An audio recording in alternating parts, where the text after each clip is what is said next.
Welcome to Business Innovators Radio, featuring industry influencers and trendsetters sharing proven strategies to help you build a better life right now.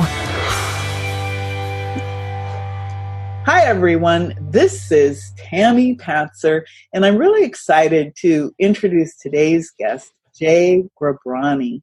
I met Jay recently at New Media Summit in San Diego, which was put on by Steve Olsher.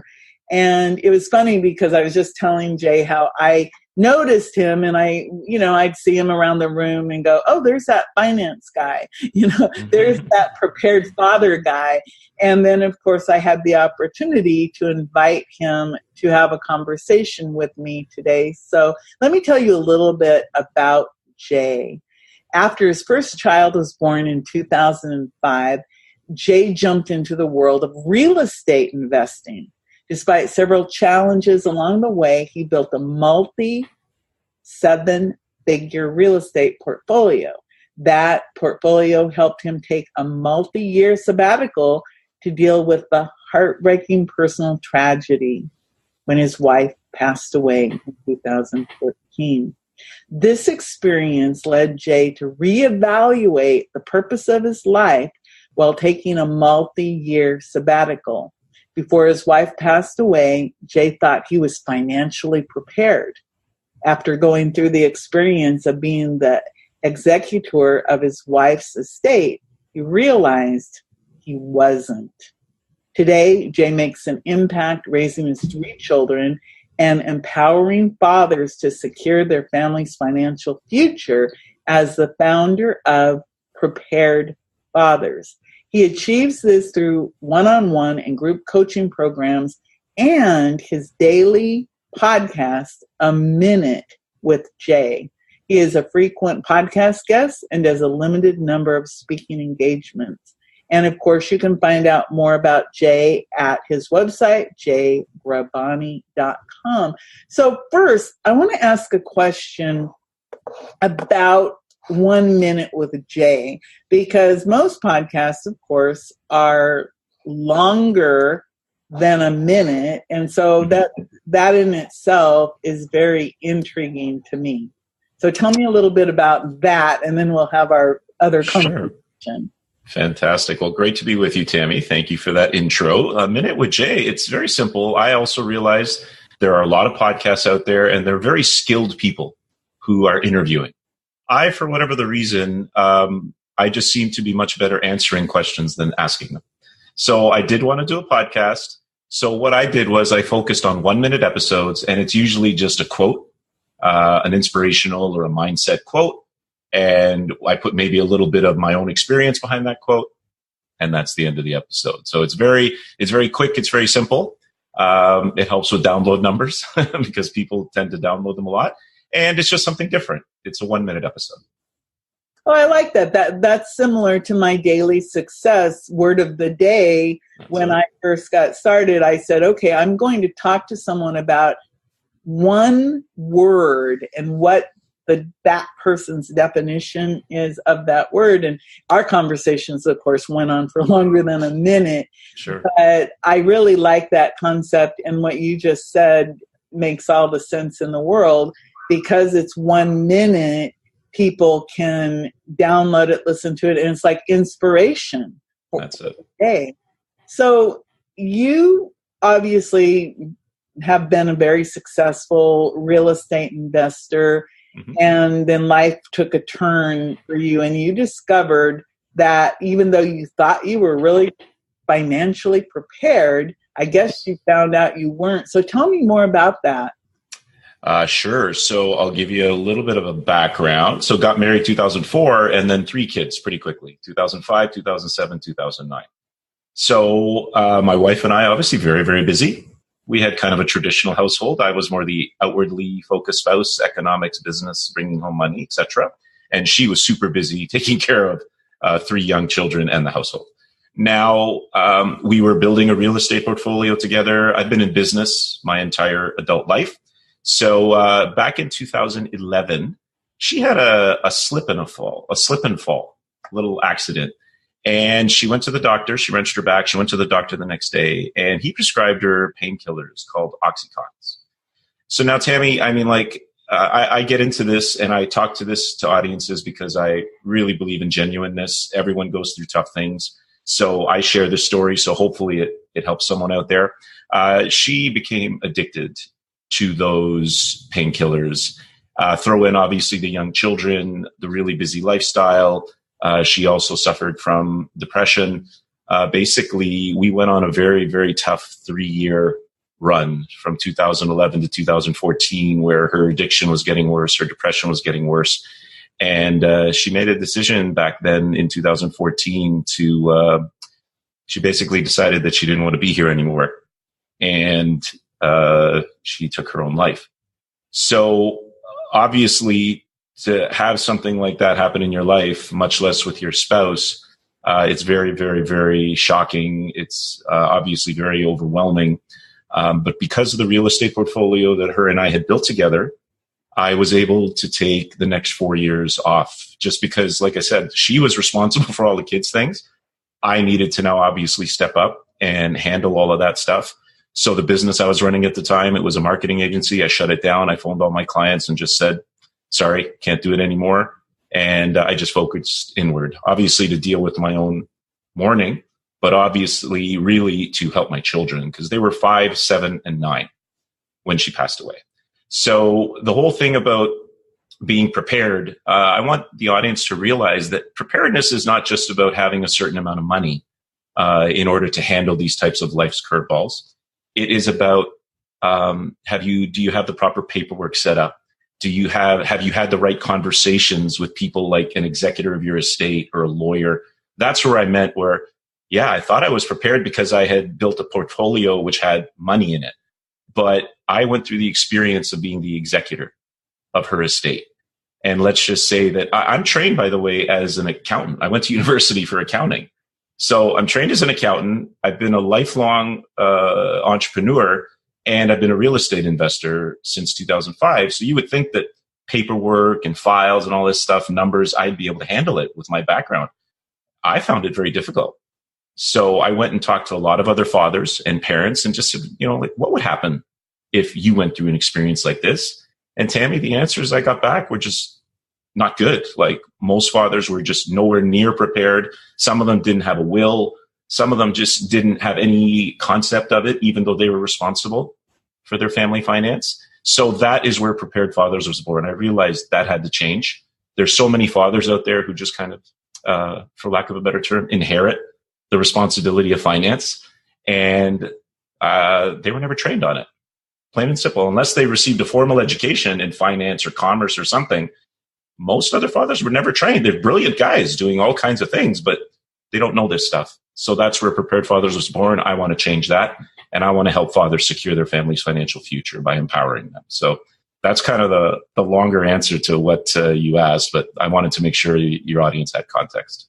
Well, I again, just like what you said, even though you were a business person, who is ever really prepared to deal with something when they're dealing with the emotional aspects of losing someone in their life and of course, taking care of 3 children at those young, very vulnerable ages. And you said something really important. You said that some of the answers you got back were not good.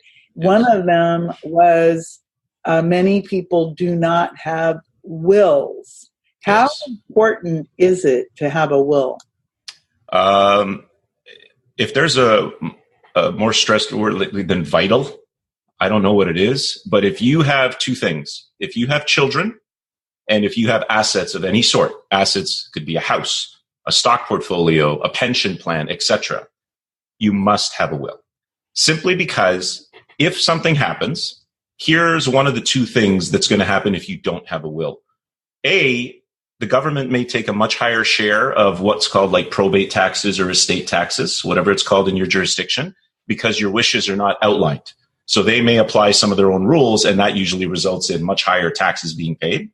And even if there's not a higher number, for sure, it will take your family longer to recover control of those assets the ability to sell those assets to raise money, etc. The government will tie those up until they have settled the estate.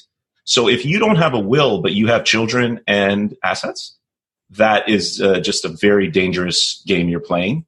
And again, we don't like to think about these things because if our family is utilizing a will, then obviously something has happened to us. So a lot of people, not just fathers, a lot of people just kind of shun the subject.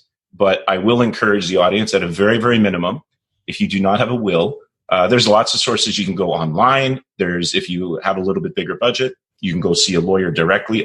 A wills and estates lawyer, not just a general lawyer. A wills and estates lawyer. I'm sure there's lots of them in your local area. Please reach out and get that process started, because you said it, the time to deal with a stressful situation is not when you're in the middle of it. Okay. So if something happens or something happens to you, then afterwards your family is going to be going through a very difficult time. There's no reason to layer that level of stress on top of them as well. So please, a will, it's vital. I don't know what's more important than vital, but it's vital. Vital. So what is the biggest mistake most fathers are making today related to, everybody thinks that they're a good dad if they're able to go to the kids' ball game or to the play. But what are the big mistakes people are making today? Okay. So basically, Tammy, like when it comes to these different areas of fatherhood, I talk about finances, financial empowerment. So yes, maybe you take your kids to their ball games, maybe you coach, maybe you're great in your community and you're charitable, etc. But my whole thing is that the one thing that we all have in common, we may not have those things in common, but the one thing we do have in common is everyone needs money. We live in a first world country. Everyone needs it. It's kind of right below oxygen on the list. So I think it's really important. And it might even be outside of physically kind of protecting our children and our family and loving them. Probably the single most important thing we could do is be really strong financially. That means like make good money, build wealth, organize ourselves really well, etc. These type of things. So it's common to every father. So the number one mistake they make is very simple. It's that they don't really pay that type of thing a lot of attention, right? They're busy with all kinds of other things. Maybe it's coaching their kids' team. Maybe it's charitable. Maybe it's just relaxing and playing video games. I don't know. Everyone has their own thing, Netflix and chill. But it's the thing of, if you can at least get that step taken care of, then that's really, really good. It's good for your family. And you have the right conversations. You get those things taken care of, paperwork. You have the right conversations with your spouse, with your lawyer, etc. And you have a plan to build your assets. That is what a prepared father does, as opposed to kind of putting it away or not thinking about it or just putting it to the back burner and never getting around to it. So that's the number one mistake most fathers. And again, my business is called Prepared Fathers, but I do recognize there's lots of mothers listening here as well and watching. So this applies to everyone. This applies to all parents, right? So it's very important. Yes, and it's interesting because everything you're saying does apply to any person out there who is responsible. And when it comes to children, anyone who's ever been a parent or a grandparent or has children in their life, you just know how important it is to be, number one, a strong role model, or to be solid, and yes, because they're looking to you so that they know what to do in the future. And one thing I've noticed is our world is so different. It just seems to change. So I wanted to ask you a little bit more about children, yes, and teaching children, because again, like you said, hey, I thought I was prepared. Mm-hmm. What are like 3 things, money skills that you could be teaching your children that could really help them when they, become older and want to get out on their own? Great question. And I just want to tie back to what you said there. One of the most hidden benefits, but probably one of the most valuable benefits, is that whole role model positioning. If you got your financial stuff together, that's great. But when you can teach your children, then now we're affecting generations. Now it's really valuable. So thanks for bringing that point up. So the skills that I teach my children are, first of all, I have a saying with them: skills pay the bills. All right. So I want them to have that in their head, that it's great to have all kinds of skills, but I try and teach them to develop the more valuable skills that they can in return receive payment for their services or employment, etc. So those skills are as follows. Two are to kind of make the money, and the third one is what to do with the money when they have it. So the first skill is the skill of kind of business development. I've encouraged all my children, even though they're still young, to do business in some shape or fashion. So example, lemonade stands, dog walking, eBay. They take old items, put them on eBay or Kijiji, that type of thing. So things that they can start off with small, garage sales, going to garage sales, picking up something small, selling it. So I want them to get into the habit of not relying on other folks, per se, an employer. I want them to always have the skill of, if they need to make money on their own, that they have skills. So that business development / kind of marketing skill, that's really important. That's one. Number two, Tammy, and this even, I know that the artist audience, etc., they may not like this one too much, but it is truly valuable. It's sales skills. It is ultimately, I think that whether you're looking to work for someone, whether you are doing something on your own, we're always kind of selling something, whether even if it's just an interview or something like that doesn't need money, it doesn't matter. We're still selling, and we want to be able to show people the value we can bring. That's what I mean by selling. I don't mean jamming something down someone's throat. It's you have to be able to communicate clearly what value you bring to the audience, and in return, the audience will reward you with, maybe it's subscribing to your letter, maybe it's buying a product, etc. So that's the second skill, is sales skills. So those first two, business development / marketing, and the second one is sales. Those will help them make money. And this, by the way, I want parents to realize this is regardless of whatever passions they have, etc. Like my daughter loves horse riding. She could develop something around horse riding. My son loves video games. So he can develop something around video. So I want people to realize no matter what their passion are, those two skill sets are super important. And the third one, once you have some money built up, is investing. So my children have watched pretty well since day one. Our real estate portfolio, I talk to them about stocks. I talk to them about the money that, by the way, every dollar they make, 50% of it goes to their savings, future self, I call it. People call it pay yourself first. I like the term, this money is for your future self, right? I tell them when you're 35, 40, 50 years old, you might need this money. And the fact you started saving it like when you were under 10, it gives a chance for it to grow and compound. So I wanted to just mention that. Third one is investing.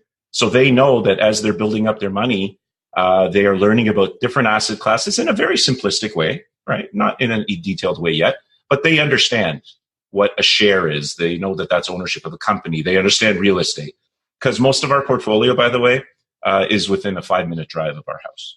So every day I pick them up from school, we drive by properties, right? And I'm always talking to them about it. So I think that every parent it's a great thing to pass on to your children, that those skills, because I want them to be independent, right? Because who knows what the job market, et cetera, is going to look like in the next 10, 15 years. You hear things about AI, self-driving this, like all this technology that might replace jobs. But I think that if they have those skills and they have the skill set, they can apply that to anything. So those are the skills that I teach my children.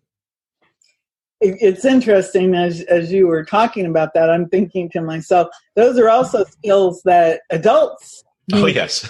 yes. How cool would it be if in elementary school, children were actually taught these business and marketing skills, that selling is good because we're not only selling products, but we're always selling ourselves, and that, okay, let's take the money and invest it for our future self. And think about if we did that, like you said, age 9 or 10, yep. By the time we're 20, we would be ready for the world, instead of putting all that time and energy into, like you said, let's say video games or doing all these sports and things, even if they just spend a little bit of time learning all of those skills, like you said, and I'm just thinking, wow. I mean, I look back at, my life. From a young age, I knew how to write. And of course, carried that through my entire life. But again, I never received any financial guidance other than you can budget your money, and the big plan was go work for someone else. Right. And I think it's important that people do start thinking about, what can I do to create something where I can make money when I want to make it, doing what I want to do, rather than relying on someone, especially in today's world where employers, it's like, hire you, fire you, just like on a whim, depending on, which direction the wind is blowing. That's and correct. Of course, real estate, I've dabbled in real estate myself. When, I had a house, sold it, or I actually bought another house, rented out the one that type of thing. Excellent. But again, if we could encourage our children to think in that more entrepreneurial way, and thinking about investments, they would just have a much better start in life than always being coddled and thinking that everything should be handed to them. So you said that you basically are just coming out of this sabbatical, a period of 4 years where your life, I imagine, really changed.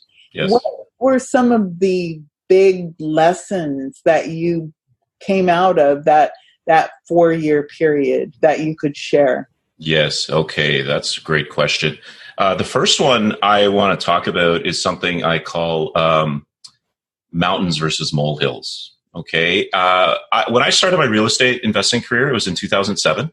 It was right at the beginning of the credit crisis. I bombed. Like, the first 3 properties I bought went down immediately in value. And I'm going to use the term, I was devastated back then, because within 6 months I had lost a bunch of money on the price of the house. They were running negative cash flow. It was very stressful, etc. Now, years and years and years later, after having gone through the death of my wife, I now realize that back then, that was actually just kind of a molehill. I made it into a mountain back then, because up until that point, that was the biggest thing that had happened to me in life that was kind of negative. But then when I lost my wife, there's a mountain. Like, that was a mountain. So I encourage people, especially people, if you find yourself kind of getting upset at some of the smallest things, maybe on social media, someone posts something and that kind of triggers you, I'll ask you to kind of classify it between mountain and molehill. Is it really a big deal? Or is it more just something that got your goose and you kind of just had to react? So that's number one. Number two, much more it ties into number one, but it was something I read in a book it was like, learn, don't blame. And this is the gist of that, is that every time you blame something or someone for some circumstance that you personally are in, maybe you blame your family, you blame the government, you blame your spouse, whatever, you blame people for different things that you find yourself in. This was stunning to me when I read it. You actually are just giving those things and people power over you. And instead of blaming people, you should just sit back and learn from the situation. Ask yourself, okay, what happened here? What would I change? Right? How can it be different? And go through that thought process instead of being angry and reacting and blaming. Because quite frankly, you can blame. In today's world, no one really cares. I mean, like, everyone's busy doing their own thing. So they don't really care. And then you just kind of get looked upon as a complainer and someone negative. So I would really ask you that you kind of look after those type of things. Learn, don't blame. And the third one was about self-care. I did mention, right, 3 young children at home back in 2010, 11, like hustle bustle all the time. You maybe don't work out as much. Maybe you don't eat as healthy. But then at the end of the day, I am a believer that we have one life. Let's make it really, really, really good. And the best way to make it good is to look after your physical health as well and your financial health. But your physical health, you realize if you don't have physical health, then it's going to be pretty tough. So I got a lot of that advice was just, Jay, be good to yourself during sabbatical. Like, be good to yourself, take care of yourself, right? Spend time on yourself, with yourself, by yourself. And I did all of those things. So those are the three things that as I went through the sabbatical, I really kind of uncovered. It took a while, right? You read a lot during sabbatical. I was listening to a lot of podcasts, etc., because I wasn't doing any business. I wasn't doing anything. I was literally picking my children up and dropping them off from school. And I was just spending time with them. That was it, right? So those are lessons. And I think that those lessons are applicable to everybody.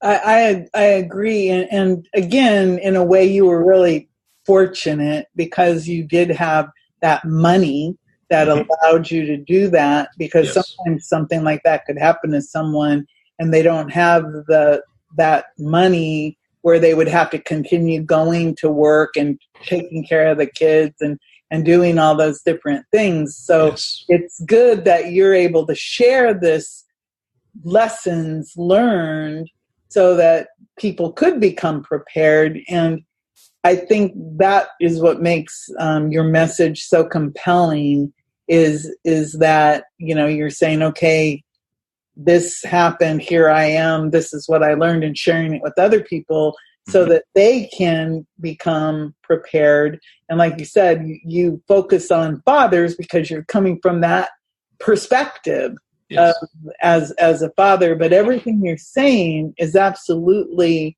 applicable to any person who's out there, trying to be a good person, and especially if you're working with children. So if somebody wants to connect with you and find out more, what's the best way for them to do that? Well, I mean, like, the website is www.preparedfathers.com. But basically, because I knew the audience is, it includes men and women on your show, I wanted to just, I have a little checklist free for everybody. It is kind of, the title of the checklist, by the way, is how fathers can manage their finances on their smartphone, right? But of course, it is applicable to everyone. So I'm just going to give the little link. I'd love for your audience to just go there, download it. It is www.preparedfathers.com/Tammy, TAMI. That way, everyone in your audience, man or woman, can go there, because everyone pretty well has a smartphone and everyone needs to manage some finances. I find that people get a little bit, that was one of the reasons you asked what the number one mistake was. It's not paying attention. One of the other mistakes is just having your stuff all over the place, paperwork, etc. So I try and teach you in that checklist how to get everything using your phone so that it's in one place, so it's easily found and accessed when you need it. So please go to that site, www.preparedfathers.com/Tammy, TAMI. Preparedfathers.com/TAMI. That's it. And that's really cool. And I love that concept, because most people, if they have their financial information on their phone, that also means that it's probably backed up to a cloud somewhere because of how the phones worked with that. So that's really a cool gift. And thank you so much, because I know that I'm going to go get that checklist, because I need to I'm thinking about where is all this stuff? And you're absolutely right. Most of us, we don't have everything prepared that we should. Yes. And especially if you do have any assets of any kind or children, you really do have to stop. And that goes for, it doesn't matter how old you are, you need to start early with all of this, because we just live in this really complicated world. So Jay, before I let you go, is there anything you'd like to add to our conversation? Yes, I want to stress to everyone the importance of this stuff once again. Even if you yourself have some resistance to it, the way I've found that some parents actually kind of maybe wake up or snap out of it is when I say, your children are worth it. Plain and simple. right? Your children are worth it. Why would you want to, we love them, we take care of them, we feed them, we clothe them. Why would you not handle this layer on top, right? And it's not going to happen overnight, but if you just take the simple steps, you too can be a prepared father or a prepared parent. And again, your children are worth it. That's what I want people to really recognize. So that way you can get over any resistance you may have because you're doing it for them. Well, you're absolutely on target with that our children are worth it. If that's the only message you get out of our entire conversation, that's important. Preparedfathers.com. Go get that free gift at preparedfathers.com/TAMI, Tammy. And of course, I'll put the hot link in for that because everybody needs their finances in the palm of their hand on their smartphones. So, Jay, thank you so much. I really appreciate the time you took with me today. I enjoyed it very much, Tammy. Thank you. Thank you. Everyone, this is Tammy Patzer. Go make it a beautiful day. Thanks for listening to Business Innovators Radio. To hear all episodes featuring leading industry influencers and trendsetters, visit us online at businessinnovatorsradio.com today.